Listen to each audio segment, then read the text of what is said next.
Here's one crazy thing about Tagalog: affixes. What are those? Well, that's our today's topic in the continuation of your journey in learning a beautiful language, Tagalog.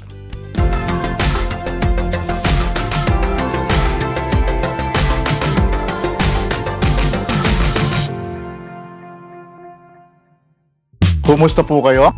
Welcome back.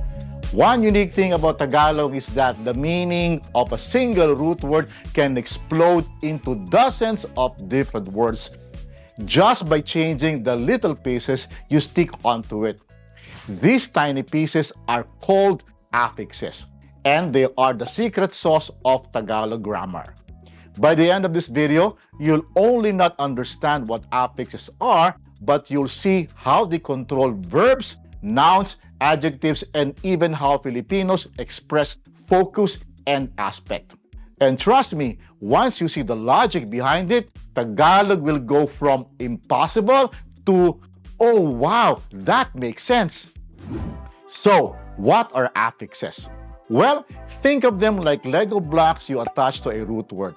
The root word is stable, carrying the core meaning, while the affixes change how that meaning is used. So, tara, simulan na natin. But before we do that, please be sure that you are subscribed by clicking on the subscribe button and the bell notification button so you'll be updated of new videos. Alright? For example, the root ganda means beauty. Add ma and you get maganda, beautiful. Add ka and you get kagandahan, beauty as a concept. Same root word, different clothing. That's the magic of affixation. And Tagalog doesn't play around. It has 4 types of affixes: prefixes, suffixes, infixes, and circumfixes. Prefixes are like the front door. You stick them at the start of the root, like ma, mag, and e. So, lakas, strength, becomes malakas, strong. Suffixes go at the end, like in or an. So, sulat, write, becomes sulatin, to write something. If the root ends in a vowel, Tagalog even slips in an H for smoothness. In becomes hin. That's why sabi, tell, becomes sabihin, to tell something, and not sabiin. Got it? Infixes, on the other hand, are the wild ones. Tagalog loves inserting things in the middle of words. The most famous is Take kain, eat, for example. Insert and boom, kumain, ate. Or sulat, write, becomes sumulat, wrote. And then you got circumfixes, 2 parts hugging a root like a sandwich. A big one is kaan. From Pulo Island, you get Kapuluan, archipelago. From lungkot, sadness, you get kalungkutan, the state of being sad. See what's happening here? What sorcery is this, you may ask? Well, affixes don't just decorate words, they completely transform them. It's a transformation, not sorcery. Now, here's where it gets even cooler. Affixes don't just change meaning, they change the part of speech, and that's what linguists call derivational affixation, which is a fancy word for creating new words with different meanings. Sometimes I like using fancy words because, it makes me sound smart. Take the prefix ma. It turns a noun into an adjective. For example, ganda, beauty, becomes maganda, beautiful. Or dumi, dirt, becomes madumi, dirty, easy. Or the prefix mag. It can show relationship. For example, pinsan, cousin, becomes magpinsan, cousins. Or kaibigan, friend, becomes magkaibigan. Suddenly, it's not just one. It's 2 people tied together. Then you got the powerhouse prefixes pag and pang. These create nouns for actions. For example, takbo, run, becomes pagtakbo, the act of running. Or sulat, write, becomes pagsulat, the act of writing.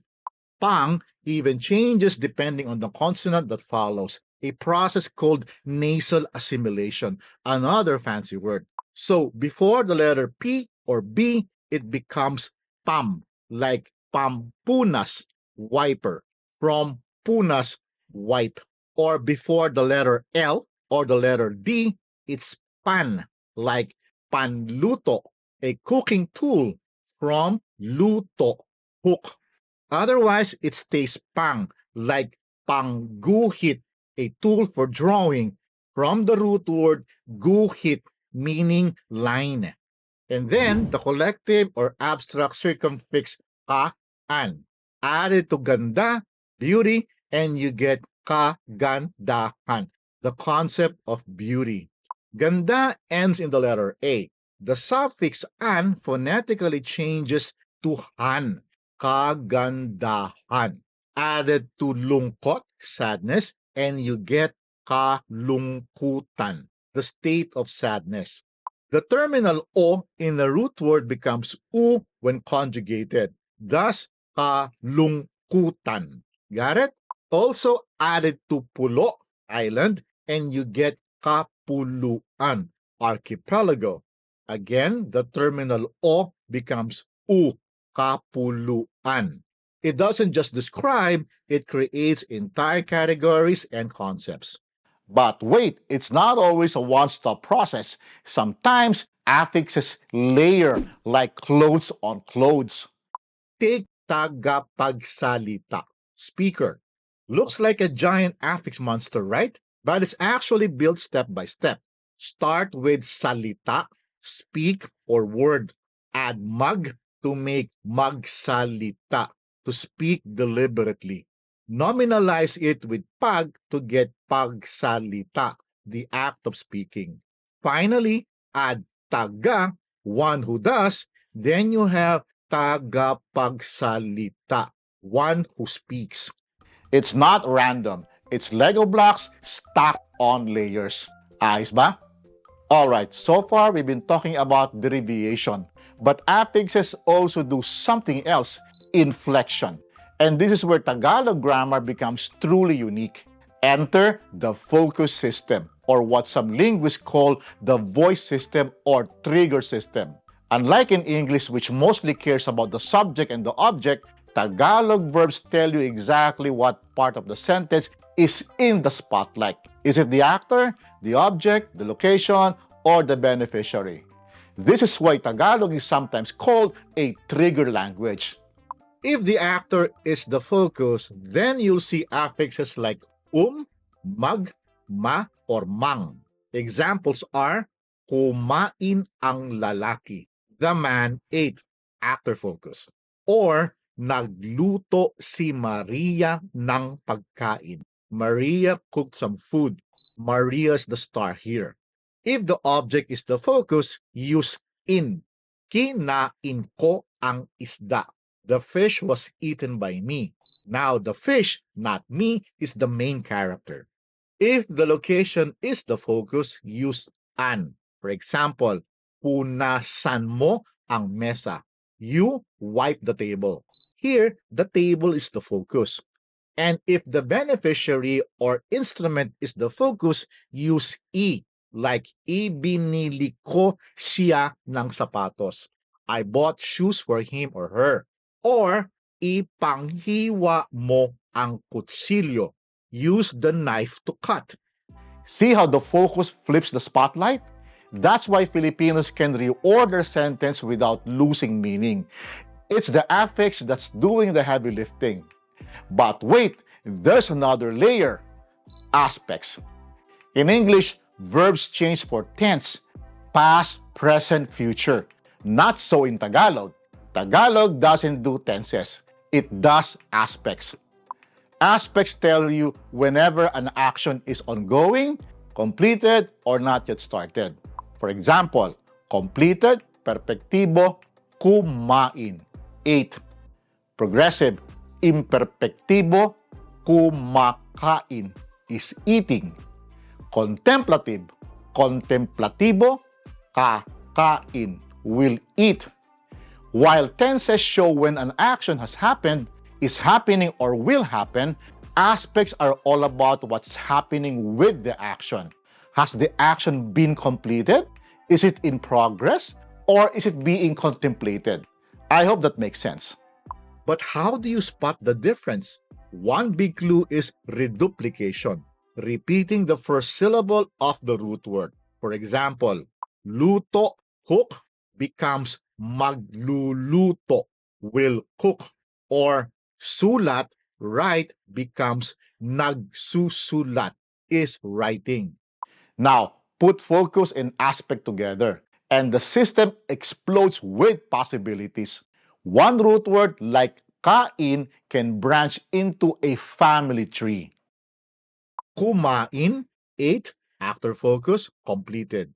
Kumakain is eating, after focus, progressive. Kakain, will eat, after focus, contemplative.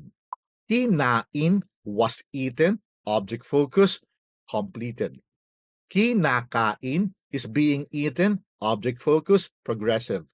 Kakainin, will be eaten, object focus, contemplative. Same root word, but the meaning flips completely depending on affixes. Here's the problem most learners face. They memorize vocabulary but ignore affixes. So they might know that kain means eat, but they can't adjust for focus or aspect. They'll end up saying something like, ako kain isda, which sounds like Barok, the Filipino comic caveman character trying to speak Tagalog. Remember that affixes are the grammar glue that makes the sentence whole. Now, here's the fun part. They're not random. They follow a phonological rule called allomorphy, another fancy word linguists use. What is that? Well, it's like this. Take mang, for example. Before the letters P or B, it becomes mum. So, mang and pili, choose, becomes mamili, to shop. Before the letters T or D, it's man, like man, and tahi, so, becomes manahi, to sew. Before other letters, it stays mang, like mang and itlog, egg, becomes mangitlog, to lay egg. It even eats the first consonant sometimes. Not chaos, just predictable shape-shifting. Or the in affix. Normally, it's an infix. But if the root starts with a vowel, it becomes a prefix. For example, init, heat, becomes ininit, heated. And before certain consonants like the letters L or R, it can turn into ni, like lagay, put, becomes nilagay or inilagay. Again, not random but logical. Of course, some words are truly irregular. For example, bigay, give, becomes bigyan, to give, or bukas, open, becomes buksan, to open. These are just quirks you memorize. But for the most part, affixes follow clear patterns. Finally, once you understand affixes, Tagalog starts feeling like an alien language and starts feeling like math with words, logical, layered, and predictable. Every time you see a new word, you can deconstruct it like a puzzle. Root plus affixes equals meaning. Ayos ba? You can say that affixes are the DNA of Tagalog. They transform roots, shift focus, mark aspect, and even create new parts of speech. Miss them and you'll sound broken. Master them and you'll finally unlock the full richness of the language. If you found this video helpful, please be sure to click on the like button. That will help in making this channel grow. Ayos? In my next few videos, I will discuss the different affixes in more detail and give you more real-world examples that will help you in enriching your journey in learning Tagalog. I hope you catch that. I will see you then. Maraming salamat po at hanggang sa susunod.